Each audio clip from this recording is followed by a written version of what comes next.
Assalamualaikum warahmatullahi wabarakatuh. Apa kabar teman-teman semuanya?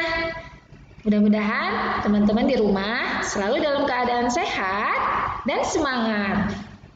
Ya, teman-teman, hari ini kita akan mempelajari fikih ibadah di kelas 4. Ya, siapa yang tahu materinya tentang apa? Nah, sebelum masuk ke materi, Bu Guru mau tanya nih, teman-teman pernah melakukan perjalanan jauh seperti keluar kota, antar pulau, atau bahkan ke luar negeri? Nah, bagaimana tata cara sholat saat itu? Ya, hari ini kita akan membahasnya. Kita akan masuk materi tentang sholat jamaah dan syarat-syaratnya. Ya, silahkan teman-teman cek di buku paket fikih halaman 1 ya. Untuk apa kita mempelajari sholat jamaah? Ya, setelah mengikuti pelajaran ini, insya Allah kita mampu 1. Menjelaskan pengertian jamaah dan sholat yang dapat dijamak. 2. Menunjukkan cara pelaksanaan sholat jamaah. 3. Menyebutkan syarat-syarat dan tata tertib sholat jamaah. 4. Menyebutkan keadaan diperbolehkannya sholat jamaah. Siap ya teman-teman? Kita mulai dan baca basmalah. Bismillahirrahmanirrahim. Ya, pembahasan yang pertama yaitu tentang pengertian. Kita akan mengetahui pengertian tentang jamak. Apa sih jamak itu? Jamak berasal dari bahasa Arab yaitu jama'ah, yang artinya mengumpulkan atau menggabungkan. Nah, sholat jamaah adalah menggabungkan 2 sholat fardu dalam satu waktu. Contohnya, sholat zuhur dengan sholat asar digabungkan di waktu zuhur. Atau sholat zuhur dengan sholat asar digabungkan dalam waktu asar. Dalilnya bisa teman-teman cek di buku paket fikih ibadah kelas 4 halaman 2. Sahih riwayat Abu Daud.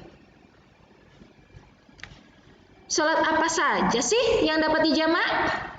Sholat yang dapat dijamak yaitu zuhur, asar, maghrib, dan isya. Ayo coba tebak, sholat apa berarti yang tidak dapat dijamak teman-teman? Ya, betul, sholat subuh. Sholat subuh tidak dapat dijamak teman-teman.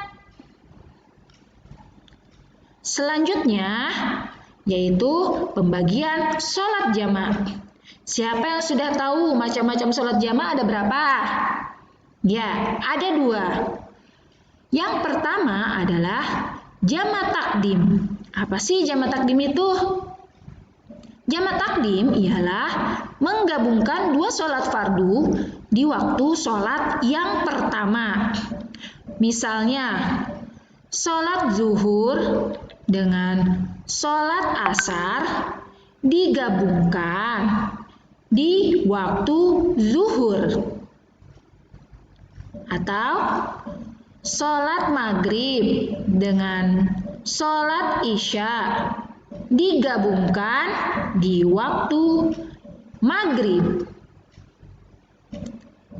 Syarat-syarat sholat jamaah takdim ialah berniat untuk sholat jamaah takdim. Syarat selanjutnya yaitu berturut-turut. Apa sih berturut-turut? Yaitu setelah mengerjakan sholat yang pertama, langsung dilanjutkan dengan sholat yang kedua.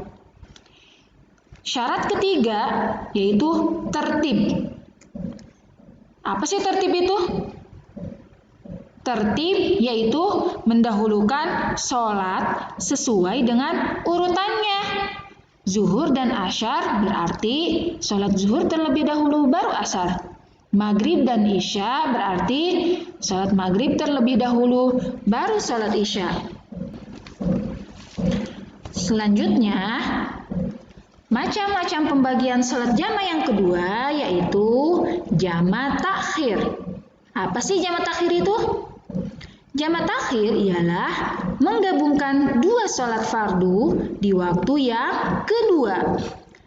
Misalnya, sholat zuhur dengan asar digabungkan di waktu asar.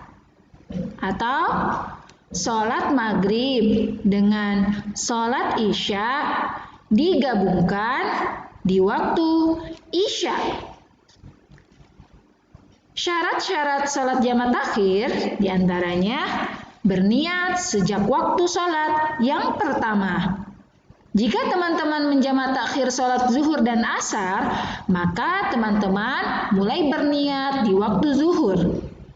Jika teman-teman sholat jama takhir maghrib dan isya, maka teman-teman berniat dimulai di waktu maghrib.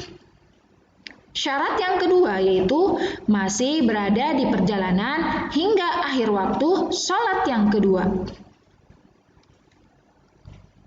Selanjutnya, tata tertib sholat jama'. Yang pertama, sholat dilakukan dengan berjamaah, hendaknya mengikuti tata cara sholat berjamaah. Contohnya, azan dan iqomah. Oh iya, perhatian untuk ini. Jika teman-teman melaksanakan sholat berjamaah, maka harus sama-sama dengan imam atau dengan makmum yang melaksanakan sholat jamaah. Tidak boleh bermakmum atau menjadi imam bagi orang yang sholat fardu tanpa dijama'. Sebaliknya. Selanjutnya, jeda waktu antara dua sholat jamaah tidak terlalu lama. Seperti yang disebutkan di syarat-syarat tadi teman-teman. Setelah mengerjakan sholat yang pertama, langsung dilanjutkan dengan sholat yang kedua. Tata tertib selanjutnya sesuai dengan urutan waktu sholat, yaitu seperti syaratnya tadi, tertib. Mendahulukan sholat sesuai dengan urutannya. Zuhur dan asyar, zuhur terlebih dahulu, baru asar. Maghrib dan isya, maghrib terlebih dahulu, baru isya. Kapankah diperbolehkan menjamak sholat? Yang pertama, ketika kita sedang melakukan safar atau perjalanan jauh. Ya, kalau teman-teman melakukan perjalanan masih di dalam kota atau masih di dalam daerah, maka teman-teman tidak memasuki syarat-syarat melaksanakan sholat jamak. Jadi, sholat seperti biasa saja.